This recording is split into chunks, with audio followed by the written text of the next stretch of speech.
Friends, ఈరోజు morning vlog చేద్దామని అయితే మీ ముందుకు వచ్చానండి. ఏం చేస్తున్నారు? ప్రతిరోజు నేను యూట్యూబ్లో నా లైఫ్లో జరిగే లైవే నేను మీకు చెప్పుకొని షేర్ చేసుకుంటానని తెలుసు కదండి.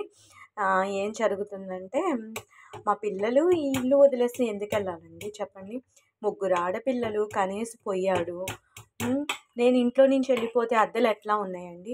అదిగాక పిల్లలు పెద్ద పిల్లలు అయ్యారు. పెద్ద పాపకేమో 11 ఇయర్స్, సెకండ్ పాపకేమో 10 ఇయర్స్, మొన్న జనవరికి వచ్చినాయి. థర్డ్ పాపకేమో 8 ఇయర్స్. పిల్లల్ని తీసుకొని ఈ రోజున భద్రత ఉందండి. పసి పిల్లలకు కూడా రేప్ చేసేసి పాడు చేసేసి ఎంత ఆగం చేస్తున్నారు.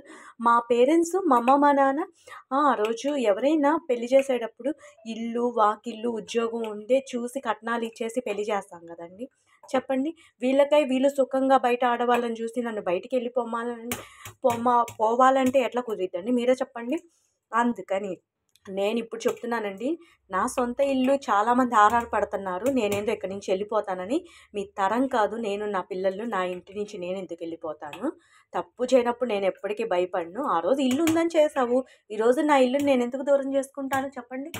అందుకని దీన్ని బట్టి మీరు కూడా మీ లైఫ్లో ఇలాంటి ప్రమాదాలు వస్తుంటే మీరు కూడా సొంత ఇంట్లోనే ఉండి ప్రాబ్లమ్స్ ఫేస్ చేయండి. ఓకేనా ఫ్రెండ్స్? మళ్ళీ అదేమంటే ఏమో నాకు నా పిల్లలకి ఆస్తులు అమ్ముతాము, అవి అమ్ముతాము అని అంటే చేతనైతే అమ్ముకోండి.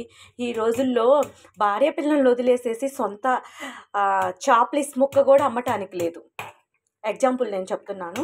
చాప్లిస్ అమ్మటానికి కూడా లేదు. నేను ఈ మధ్య కొత్తగా తెలుసుకున్నాను, చాలా ఫన్నీగా ఉంది.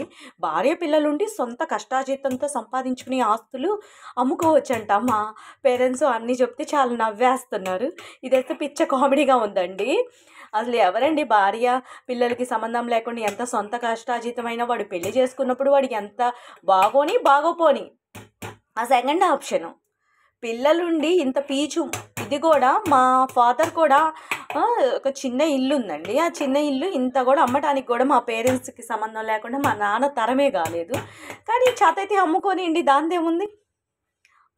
అయ్యో పాపం చాలా బేరం వచ్చిందంట, 12 లక్షల దాకా. అమ్మేసుకోమను, దాందేముంది. నేను అమ్మేసుకోమనే చెప్తున్నాను. వాళ్ళు చేతనైతే అమ్మేసుకోమను, నాదేం లేదు. అమ్మేసుకోమను చేతనైతే. నేను వీటికి బెదిరింపులకి భయపడేదాన్ని కాదులే. మళ్ళీ అంటండి, నేను మా ఊర్లో కోర్టుకి చేస్తున్నాను కదండి. ఈ కోర్టులో నేను గెలుస్తేనంటే వాళ్ళు ఈ తీర్పు నచ్చకపోతే హైకోర్టులో కూడా వేసుకుంటారని. వేసుకుంటే వాళ్ళు వాయిదాలకు తిరుగుతూ ఉంటారు.